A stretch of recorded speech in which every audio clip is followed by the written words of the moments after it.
Do I say hi? Hi, I'm William. I'm co-founder and joint CEO of Shippit. And hi, I'm Rob. I'm also a co-founder and joint CEO of Shippit. So what's Shippit? Shippit is a shipping platform for modern retailers, which connects retail orders to couriers and delivers a great experience to the end customer as a result. Let's go back to the beginning. Yeah. What was the aha moment or the problem that you came across? How did it begin? In 2015, I was buying something online. I was buying a Dyson delivered by Masters. And what happened was I was working at PwC at the time. It got delivered to my house. They called me. I told them to leave it there. They said they can't do it because it's too expensive.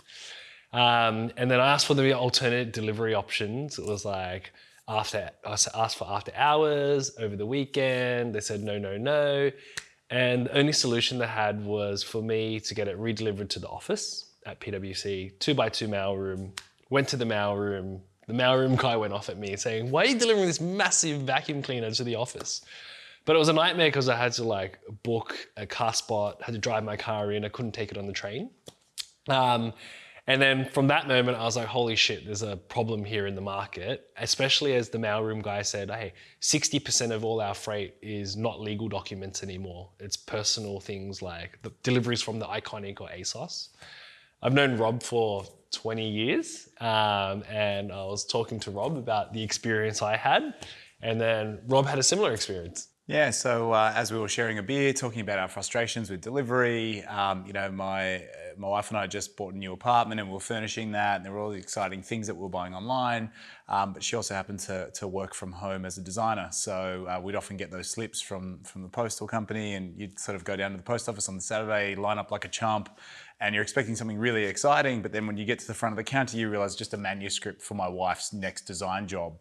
And so that excitement and elation of the thing that you bought online is now like completely, mush to nothing, and you're kind of getting something which is quite functional. And so as we started talking, he said, wouldn't it be great if we could solve this and connect that whole online experience to the offline experience and actually kill the missed delivery card? And I stopped the idea stage, but Will kind of really went, well, The management consultant came out of me, and I was like, hang on, let's do a bit of research here and understand what's going on. E-commerce was growing at 20% year on year, so we thought, okay, cool, high growth market. And then when you break down the value chain of e-commerce, it's merchandising, which is the store, the online store. At the time you had Shopify, Magento, Adobe, and then you have the payment processing, which is like Stripe and Braintree. And then really what we saw was the final frontier, which was the logistics bit, and that was not solved at all, right? And so we went about meeting a ton of people, like 50 stakeholder interviews from retailers, from courier companies, from other startups, receivers like ourselves. Like, how did you find the experience? And when we first launched a business, it was a 3-hour delivery business. It was scheduled delivery between 7 a.m. and 10 p.m. in a 3-hour time slot. And this was just as Uber was starting to take off. And so we thought, oh, perfect, we've got a great model here. But the more that we dug into it, we realized that all these trucks actually have space. It's just that the e-commerce retailers can't get access to that space. So it's at that point where we decided that we wanted to really create this technology platform that connected the e-commerce retailers with the courier companies together and algorithmically choose the best carrier for every delivery. So walk me through, if I was a potential customer, what would my use case be with Shippit, and how would I use the product? So let's say you're a growing retailer. So often an online retailer these days, starting with a Shopify account, you could be selling candles in your garage, and you figured out how to make these great candles. You maybe started selling them on Etsy, maybe eBay. Then you decide to commit to a Shopify store. And that's really where our customer set really comes from. It's those that are committing to grow a business.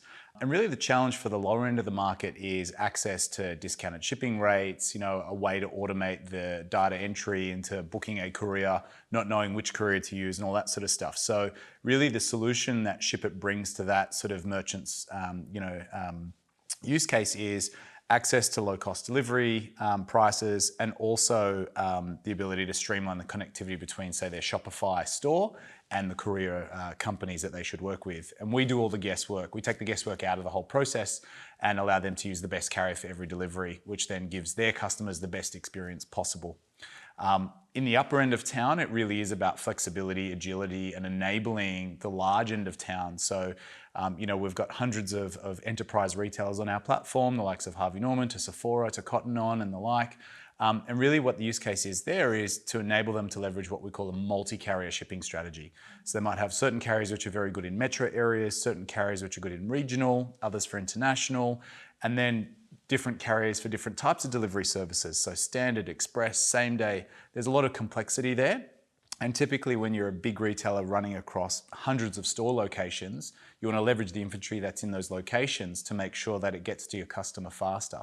And that's the magic of Shippit, really enabling that shipping capability from any point of sale or kind of inventory location and streamlining that entire process of decision making.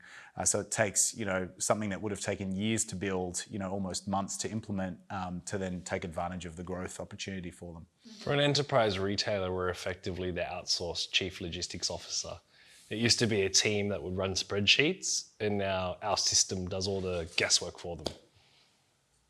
If I'm a user in either one of those categories, am I logging into something? Am I doing something on a platform, or are you just kind of making everything magic?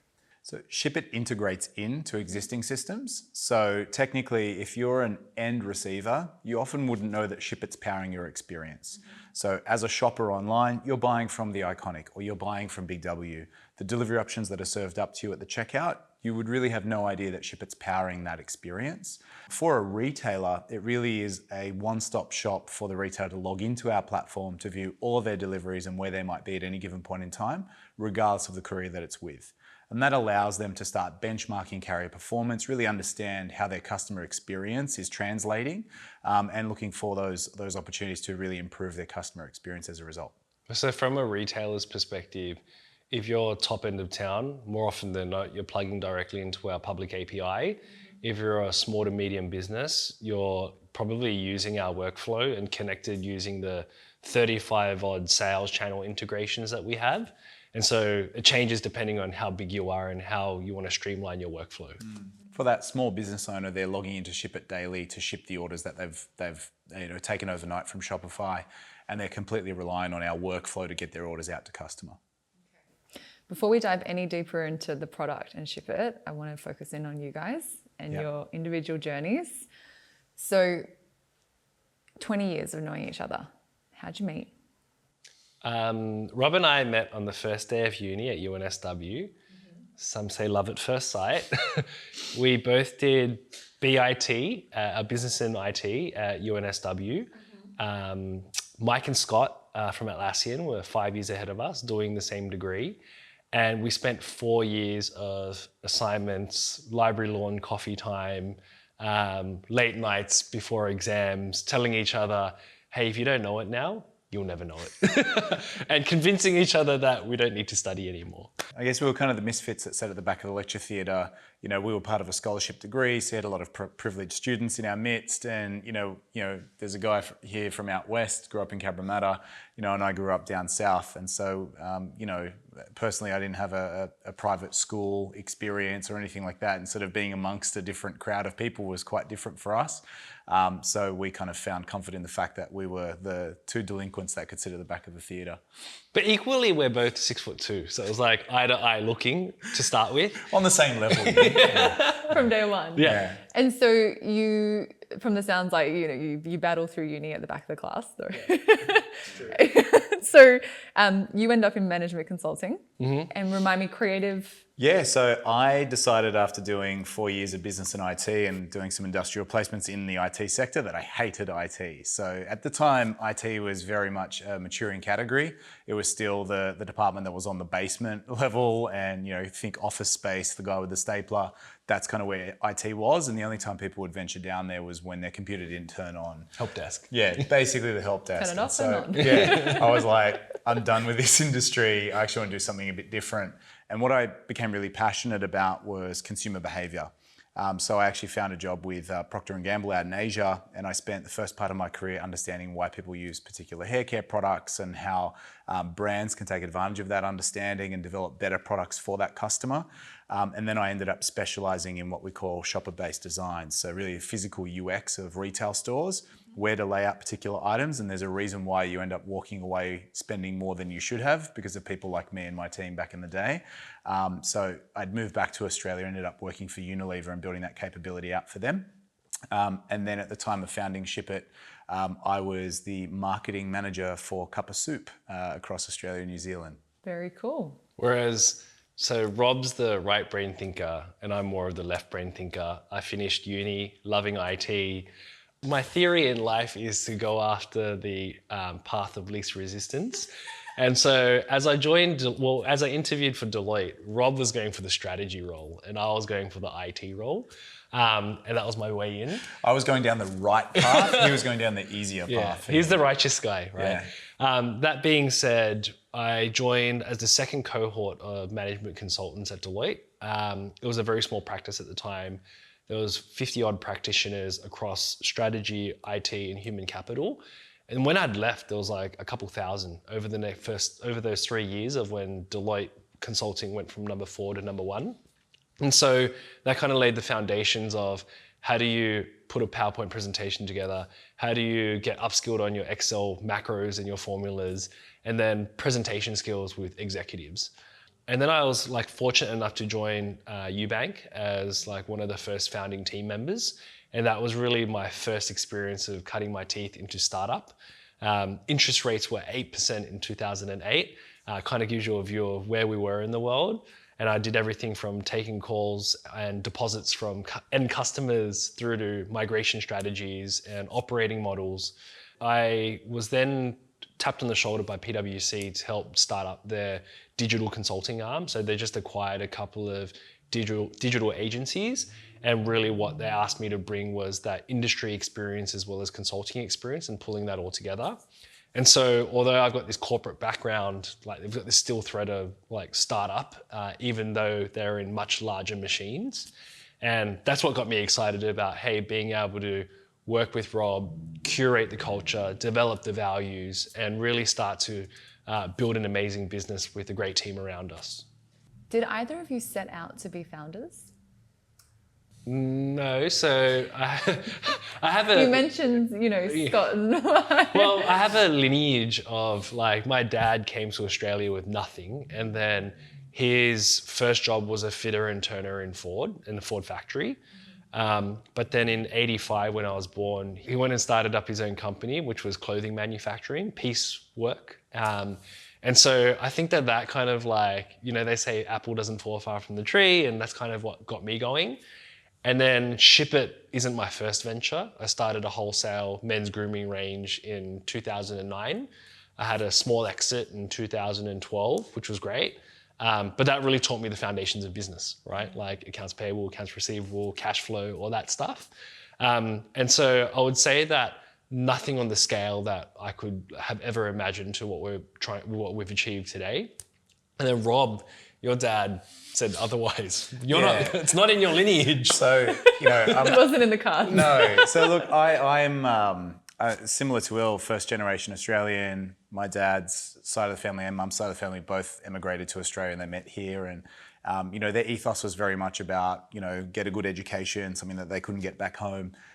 Find a stable job and work for the man type of thing, So that was very much drummed into me from an early age. You will go to university, you will be successful, you will get a good corporate job and be a good corporate citizen.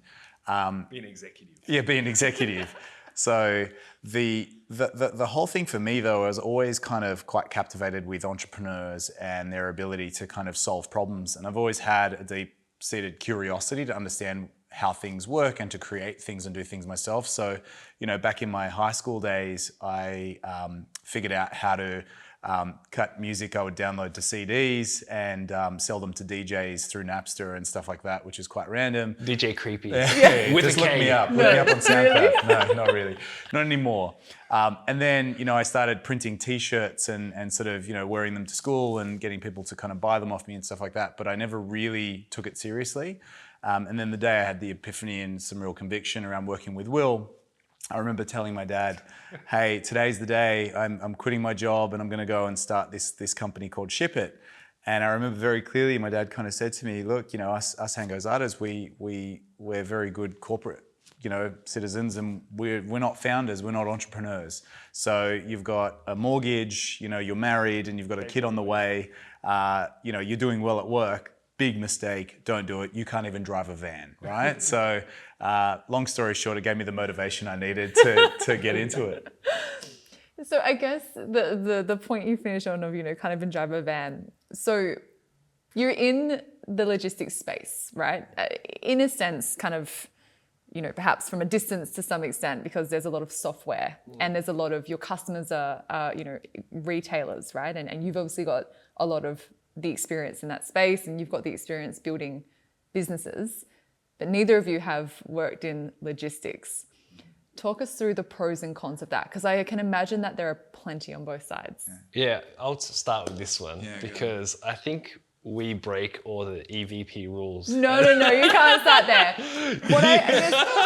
What I'm trying to get to is actually what's really interesting is that you might not be the quintessential like industry insiders, but you've got voice of customer and you've got voice of business. Yeah. And I actually think there's a really powerful story there. So I think like ultimately we have a foundation of 20 years of friendship, right? And so there is definitely a big sentiment around disagreement and committing.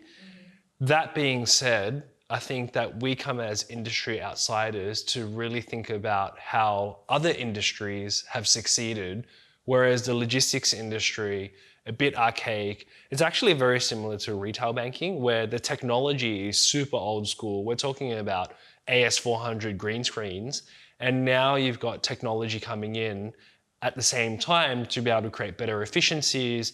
Then you've got the tailwind of e-commerce, and that's where they're really struggling. So how do we build better operations, and how do we harness technology to be able to effectively do more deliveries in a shorter period of time, whilst also taking on all those extra deliveries? And so we've approached it from the lens of like a systems thinking view of the world of, well, where is all the connectivity and how do we best streamline this process and where does the technology suit best, whilst also working in an offline environment? So it's a bit different to other technology companies where it's an installation or a sign up and off you go. And I think where the added level of complexity that Shippit has is there's an offline component and an online component, and that's what makes it complex.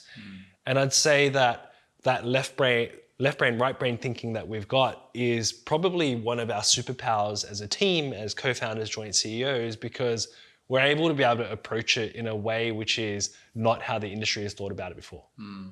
I've always said not having logistics knowledge, starting a business in logistics was a double-edged sword because it allowed us to really think freely from the constraints of having been brought up in the logistics industry. So we always took a kind of customer-centric view to, well, this is what I would expect as an end receiver, and I don't care about your excuses. You know, one of the catchphrases I used to use very early on is like, Susie doesn't care about your logistics stack, right? It's like Susie just wants a delivery whenever she expects it. The things that we just couldn't fathom weren't happening.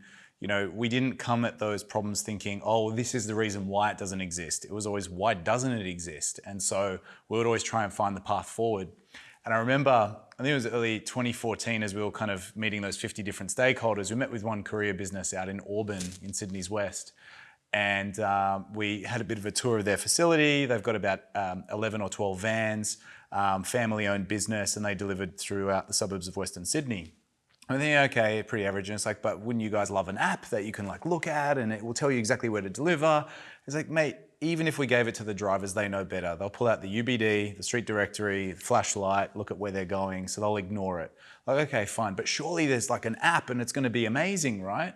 And he goes, you come with me. And he takes us upstairs, you know, smoking a cigarette at his little computer, and there's a screen. And on that screen is the GPS coordinates of every driver moving around the screen. I said, what do you do with this? Because I don't know, this bloody technology thing, I can't figure it out. And we started looking at that going, this is insane that the industry has all the data and the information. The gap is the technology to get it to the end customer. So imagine if Will, getting his vacuum cleaner, knew where that delivery driver was. Imagine if Will could communicate with that delivery driver. all the things that we could achieve with the existing technology in the industry, that was a real game changer for us and kind of gave us conviction to say, right, let's lean into this and figure it out. I think though, one of the flip sides of it is when you're talking to CEOs from courier companies who look at you, you've got no experience in the logistics industry, you don't know how the unions work, you don't understand the structural challenges. There's certain like award wages that you need to or EBAs that you need to consider. Like that's a big part of the industry that we had to really learn really quickly. And so those macro and structural industry challenges are the things that we had to really grasp on. And so what I'd say is the fact that we started this as 30-year-olds who had the corporate experience and we had the, I guess, appetite to learn could then be reflected into the conversations that we have with the CEOs of these big courier companies, because we're seen as partners versus competitors. And, I think we made a lot of missteps early on. We thought that the 3-hour delivery service was going to change the world, and little did we know scaling a 3-hour delivery service nationally, globally is quite capital intensive, and actually a very small percentage of all delivery transactions that actually happen on, when it comes to e-commerce. So that took us a little bit of time to kind of pivot and figure out. But then once we were at a certain scale, we were able to bring that knowledge into the business, and we haven't stopped really. And the real challenge is for us now as we recruit new people, we don't technically hire logistics lifers. We hire people who have either been in more of a commercial facing role in logistics, somewhat operational, but more so people that come with a technology, kind of background to learn the logistics industry, or an e-commerce background to learn the logistics industry. So it's a very logical industry, but it is highly nuanced. And so it's very important to bring those two worlds together.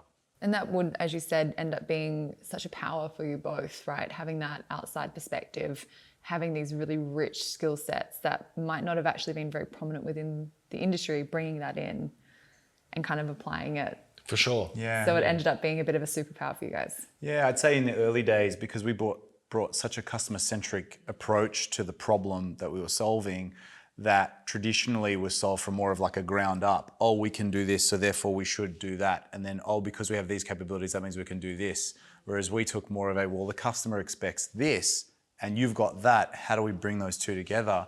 And I think, 2016 was when we got some really great press in the Sydney Morning Herald, where we'd signed a partnership agreement with Australia Post. And because of our focus on the delivery experience itself, not just producing labels, it was framed as this amazing thing where we're holding Australia Post to account for the delivery experiences of all the customers who are complaining about bad delivery experiences. So that was quite powerful early on. Now, if we kind of step back and focus on you two both as individuals, I know you're joint CEOs, I know you're best mates, but think about Rob and Will as individuals for a moment. What are the things you've learnt most about yourself as founders?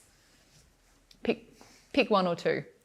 A few things that I've learnt about myself along the journey is I think I'm relentless. Like once I have a goal, like I am fixated on that goal and I will do anything to get to that goal. I feel as though the result of that is a super high pain threshold. So that's something that I didn't actually think that I had in me, to be quite honest. Path of least resistance. I am the path of least resistance. And the thing is, even though the thing can be protracted, I am always looking for the shortest path to get to the end. So the startup journey has taught me how to be patient, number one. Number two, the power of the people and culture. We established this really early on, where I struggled in the corporate world, in consulting. In the microcosm of my team, I had a great culture, values alignment, but I zoomed out to the 10,000 people that worked at one of the big four. That's where I didn't have that alignment, which is why as a part of the recruitment process at Shippit, we always align it to our values. And values were developed by the founding team 8 years ago. And so that crucial ability to be able to curate the people coming in and being able to multiply your culture and your values through the business, I think is a massive unlock. Because as you look through all of our Glassdoor reviews, our exit reviews, et cetera, with staff, it's this place is the most amazing culture. And that's what we set out to do very early on. Yeah, I think for me it was quite interesting. So I was never really passionate about work. So I think I was fairly good at what I did, but I didn't care enough about it. And I remember sitting in, um, a brainstorming session as part of a media briefing for the 2015 Cup of Soup, sort of creative brief to an agency. We'd flown in all these amazing people from across the region to really come together and really put their brains around what we were going to do in 2015.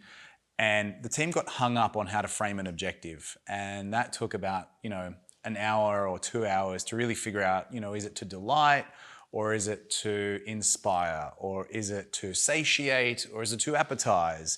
And I remember sitting there thinking, my God, the human intellect and bandwidth that is going into this thing that's going to sit in a document which will be read for 20 minutes just doesn't feel like a good use of human brain power. Like, why can't we solve a real problem in the world? And I think that ability to create an impact was something that really gave me a lot of energy and motivation. And so becoming a very passionate leader and somewhat of a thought leader to drive action was something I didn't know I had in me.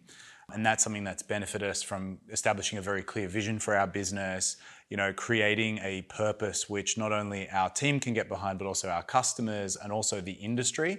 So we've got a situation today where our industry partners, our courier companies, are more passionate about our mission than sometimes our staff can be, right? And I guess the second thing was I tend to have quite a lot of empathy. So Will and I, two sides of the brain. Will's pretty empathetic, but at times, I probably think a little bit more deeply about how things can be interpreted and the way people can respond to things. I struggled a lot with that in the early days because, to be a founder is to be a bit more cutthroat. You think about the archetypes of Steve Jobs, Elon Musk, all these insane founders. And I didn't really fit that mold. And again, coming back to my old man, he said to me, "You're too soft, Rob. You got to be a bit firmer." But I think learning how to channel that as best I could, and often what I say to people is, whilst it might give me a great deal of anxiety, that forces me to really think about things in a very different way, and then make sure we cross the T's, dot the I's before we make decisions. So that's something I've really tried to harness as well. Speaking of Les, I'd like to chat a bit about the fundraising journey in EBP. So how did you first meet EBP? What stage in the journey were you at? So it was 2015. We were pre-product and pre-revenue. And I was introduced to Howard Liebman through a co-founder of OneFlare, Marcus Lim. And he introduced me to Howard and Les as the most prolific angel investor in Australia. I truly still believe that to this day. And so we had met with a couple of ideas, no customers yet. And I think what we showed them at the start was, one, we were tenacious in getting what we wanted. Two, that we could set out and deliver on a plan, execute on the plan, and show runs on the board. And then three, the big one for Les and Howard was, guys, you need to not be moonlighting anymore. You can't be working your corporate careers and be doing this thing. And so when Rob and I decided, hey, we are going to jump into this thing full time, I think that's when Howard and Les were like, these guys are serious and we should do something about that. So the first, the seed round was led by Les. And then from there, we've had a really close association with Les and the team since day dot. They were very much a part of the journey from day one. What were your first impressions of... So first impressions, cast your brains back to 2015. We met Les and Howard in a coffee shop on Clarence Street, one by the name of Clink, which now adorns one of our meeting rooms at Shippit.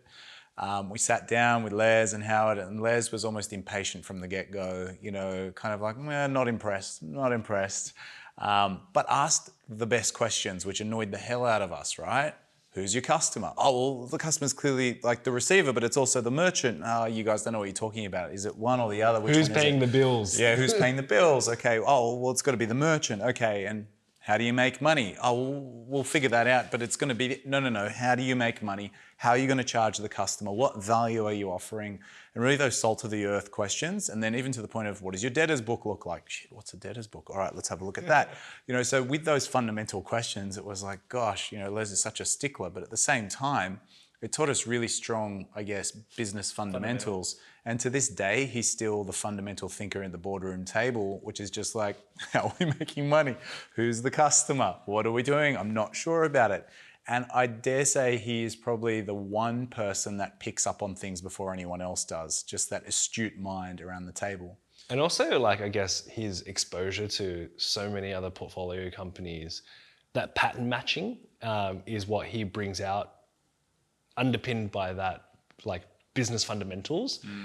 And so even things like, hey, Will and Rob, like, maybe you guys should consider getting an office manager to really help you guys manage these things, because you guys are spending way too much time on this.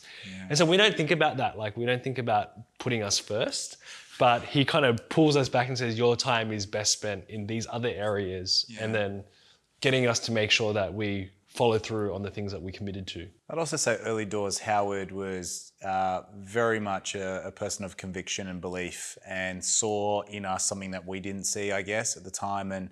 And he was pretty instrumental in those early days in kind of working with Les and us. And I remember sitting in a room with him one day and showing us, this is what other portfolio businesses are doing, a couple of years down the track, and really kind of painting a pathway to say, no, I'm confident you guys can get there, and this is how to do it.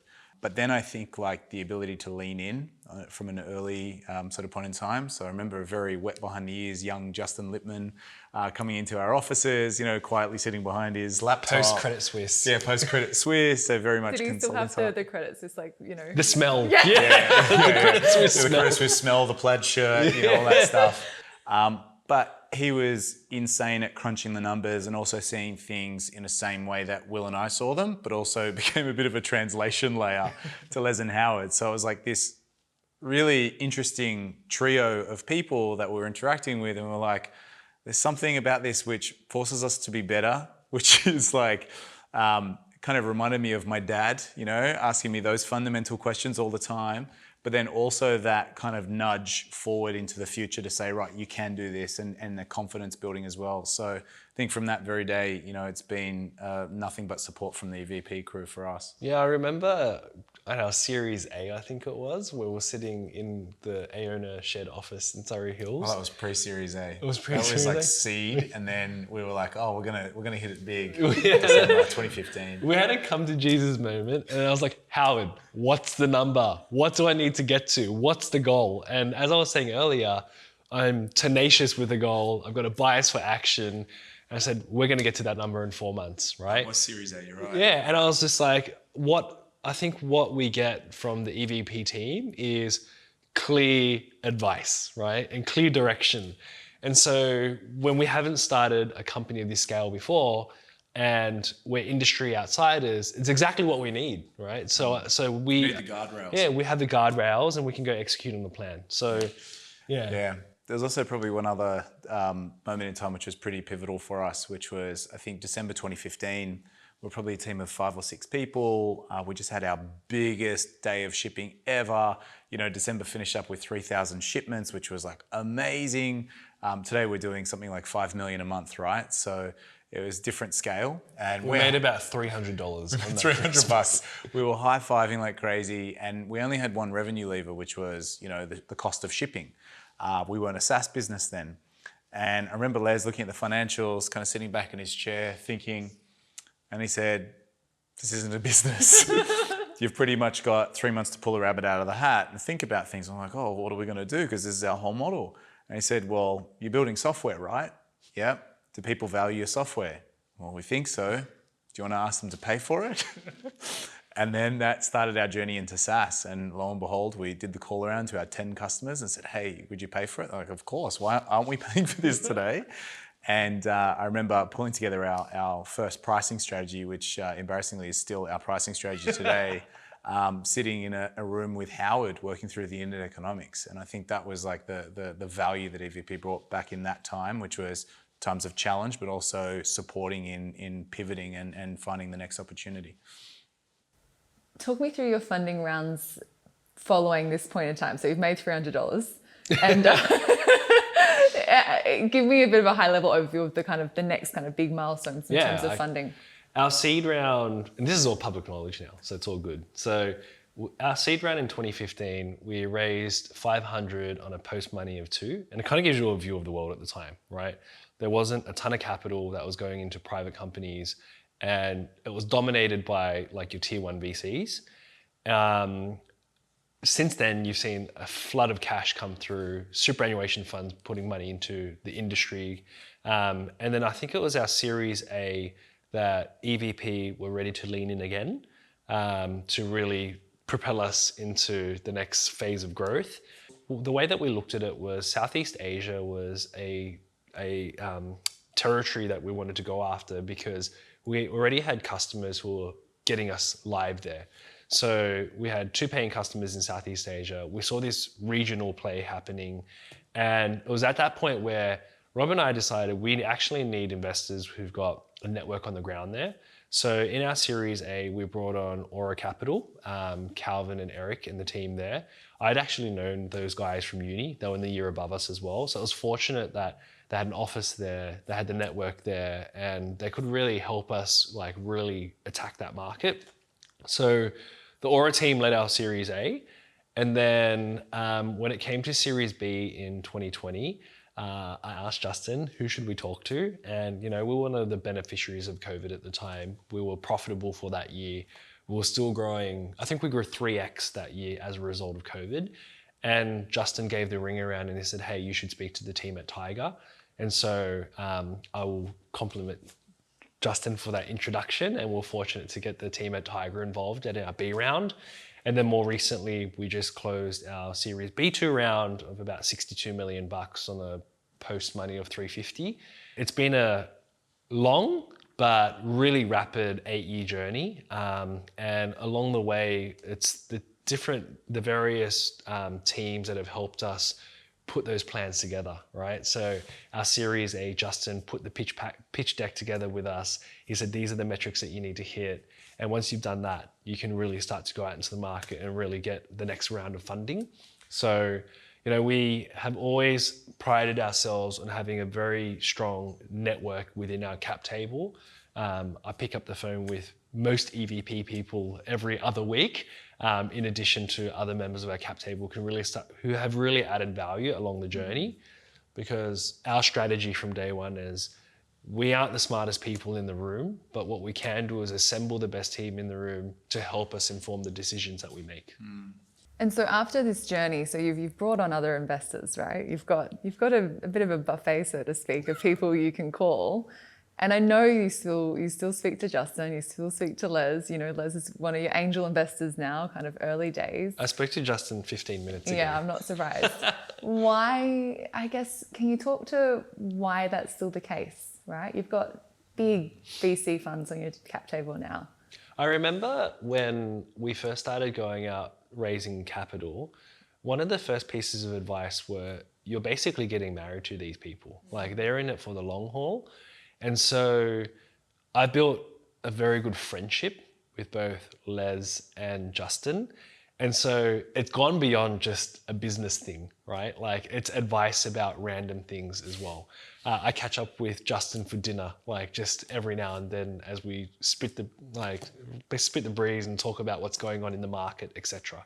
So I would say that the going from the business friendship or relationship into a friendship is really what really has changed for us. Yeah, I'd say Les is always a sage of wisdom and he's always available. So sometimes I'll get a random call. I'm like, yes, Les, what do you need? Nothing, just checking in, seeing how you're going. It's concerning when it happens. Yeah. You're so used to Yeah, exactly. I'm like, what? Okay, I'm just calling you back. No reason for the call. I'm just checking in. How's everything going? And it's kind of nice to have that kind of reassuring voice from somebody who knows your history. So he's known our journey almost from day dot. And so there's something implicit in that knowledge to say, okay, he's got our best interests at heart. And, he's almost equally betrothed to, the upside potential of the business. So has a real significant vested interest in us and in the business. And he's not afraid to kind of lean in where he needs to or connect us to people who can help us in other ways. Or call it how it is. Or I'm very concerned about this, Rob, and, you should be looking at it. And so, I think it's quite nice to have that. But, we've then been able to, I guess, figure out the different types of value each kind of investor can bring, or each shareholder can bring. And so, there are other investors we might lean on for other things, but EVP very much for that sage advice and direction when we need it the most. So if there were founders coming to you at the moment raising capital, and let's just kind of put the market conditions to one side for a moment, what would you tell them to look for in a partner, in a VC? Looking for, Do you know what I mean? Like, Yeah. what would would you say I if it's a think- marriage? The first get a step is prenup? No, can I? The first step is can I get along with these? That's liquidation preferences. But anyways, the first step is like, can I get along with these people? Right? Like, can we? Is there chemistry? Yeah, is there chemistry? Can we work hard? Like, will these people be there in the good times and the bad times? Like, that is the first step, right? It's that personality complementing personalities, I would say, is very important. And then secondly, what I'd be looking at is like other portfolio companies, and whether or not there's some patterns across their portfolio companies. And I think a good example with EVP was Les's infatuation with marketplaces early on. So understanding two-sided marketplaces, liquidity. SiteMinder. Yeah, SiteMinder, OneFlare, you name them all, and Shippit sort of fit that bill. And so you could leverage a lot of that learning as well by finding the right partner who's in businesses with similar analogs to your business model as well. Yeah. And then I would say people who are willing to roll up their sleeves and get involved. And I would say that EVP, super active investor, worked with us on our board slides, worked with us on our cohort analysis that was going to a different series or raising a funding round, which they weren't even participating in, right? So that kind of stuff is where the value happens. But if I look beyond that, like my first job as a co-founder, joint CEO is I'm going to call up the portfolio companies that exist in like that VC or whoever it is. And I'm going to ask them straight up, like, how is it working with those guys, right? So it's kind of like reference calls, and they're the things that I've done in advance. I think the only other thing is a common belief and a common vision for the future. We spent so much time pitching to VCs in the early days, and I won't name names, but it's very difficult, as a tech business that isn't just a simple fintech kind of play. It's not just all tech and infinitely scalable. As Will said, there's an offline component and there's an online component, and it takes a special type of investor to appreciate that type of model. And we spent countless hours, kind of working to educate other VCs, to try and invest in us in the early days. And pre-COVID, logistics wasn't a hot topic, right? And it was just really frustrating because whilst you might have that chemistry and that common knowledge, you actually don't have a common vision. And so without sharing a common vision of the future, it's a constant dance to try and get them to believe in what you're doing. Whereas finding the right VC who has conviction in the way that you're going to solve a problem, the problem that you're actually solving, it just it helps amplify your impact. Some of our VCs were really, our Grant from Tidal, for example, called me and said, you got to be thinking bigger about the business. There's so much more opportunities, so much more upside. How are you thinking about it? And Les, similarly, I think it was probably Series A where his conviction really kicked in, and he called me. He's like, I can see a path to $1 billion here, and this is how you should do it, and let's get on with it, right? Whereas other VCs who might be somewhat more passive, you can't get anything out of that, and it doesn't really motivate you as a founder. It's a lonely job being a founder because you've got everybody telling you why you can't do it, but you rarely have somebody with conviction that tells you you can. And I think finding that in a VC is really powerful because they're in it with you. You talked before about having a shared mission, or about making the mission really clear. I really love what you guys have come up with recently. Can you talk through what that is? Yeah, so look, our mission statement is to bring people and goods together in the leanest way possible. And so we've set our big, hairy, audacious goal to power 200 million deliveries without waste by June 2025.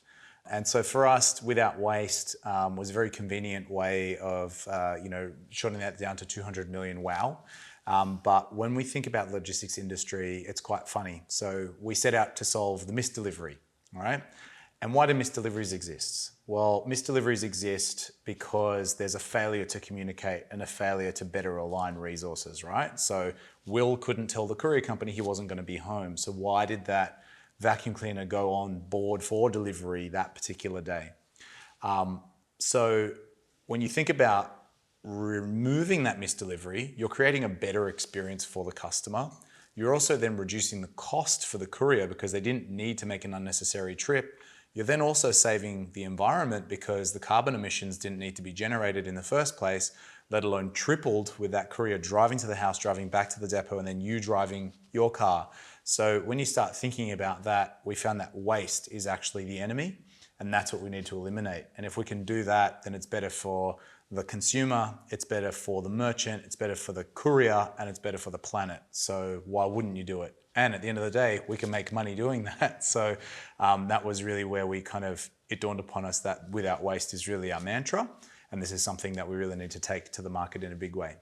And all of a sudden through that, you have meaning in your work. Huh? Correct. Yeah. So, and look, it's quite interesting because we've hired so many people that have just been so inspired by that vision and that mission statement. They're pushing us every day and saying, well, you know, What else are we doing? yeah, how does this reduce waste? And there's too much waste, and how do we do it? And we're not doing enough, and we've got to be doing more. And it also gives purpose to our carrier partners as well, because they're like, well, hell yeah, that's something we want to get behind because we're wasting far too much capacity on the wrong things.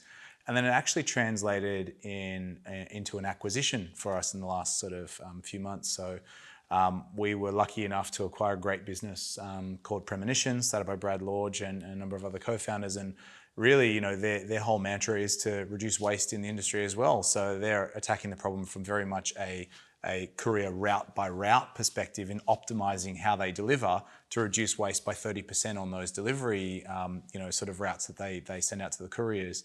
So it really helps to harmonize, you know, how we can build a collective mission around solving the same problem as well. Sounds like you've really given an industry which was otherwise quite functional a story to believe in. Yeah, completely. Because, Right. you know, otherwise the industry is talking about we need to improve efficiency. Yeah. But how does efficiency impact the customer experience? It doesn't. You know, it could get worse because, we just won't deliver it for 2 days until we have enough parcels to make that van work Or effectively. we'll put them in parcel lockers. Correct. But now we're obsessing about, you know, things like the theory of constraints and thinking about how do you drive greater throughput through networks and how do you get them to start collaborating. So one of the big sort of visions we have for the future is there's enough infrastructure in the market.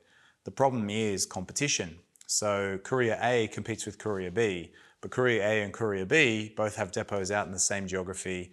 They're both making the same delivery runs to the same neighborhoods, and they're both running half-empty vans. So why should we trap that capacity away through competition? How do we get them to better collaborate? And that really is the next wave of innovation that we're trying to drive in the market, because if it's not us doing it, it'll be somebody else, particularly as e-commerce volumes continue to grow at the rate that they're growing at.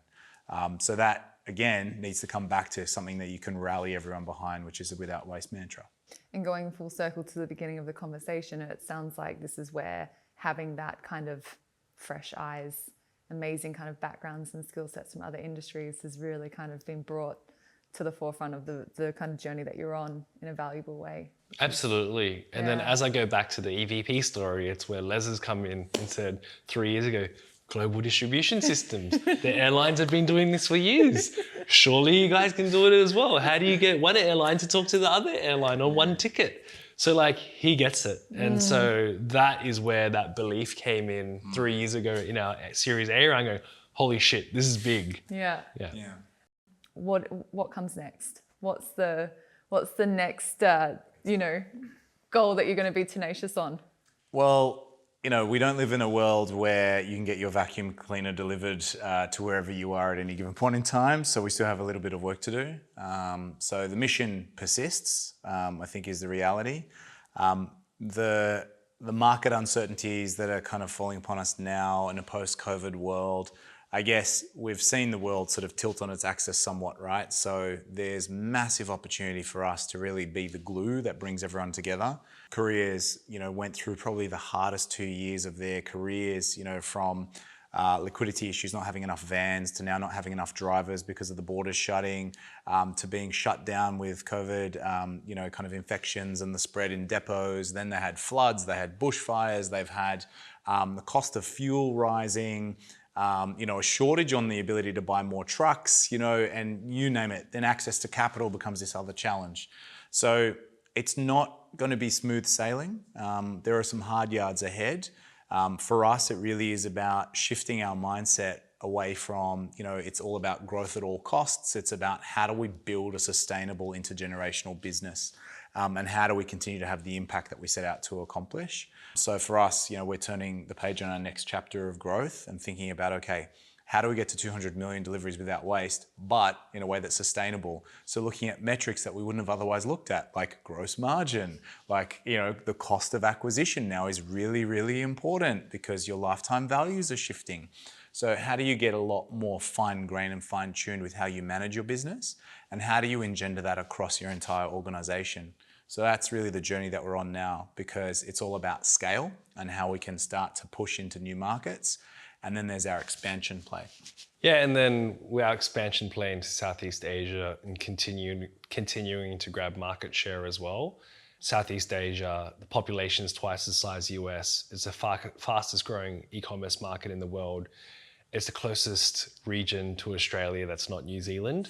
And so with limited competition there in doing what we're doing, we believe that we can take the first mover advantage there by being able to solve the same challenges that we have here over in Southeast Asia as well.